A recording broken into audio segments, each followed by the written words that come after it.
Bueno, después de 1:15 hemos llegado a la parte alta de la cascada de los Alisos. La cascada tiene varios saltos.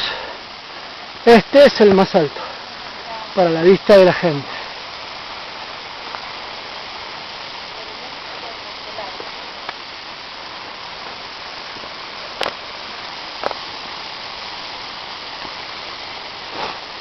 Llegamos, ¿no? ¿Están contentos? Valió la pena, estoy filmando. Saludos a la familia. Bien ahí, espectacular.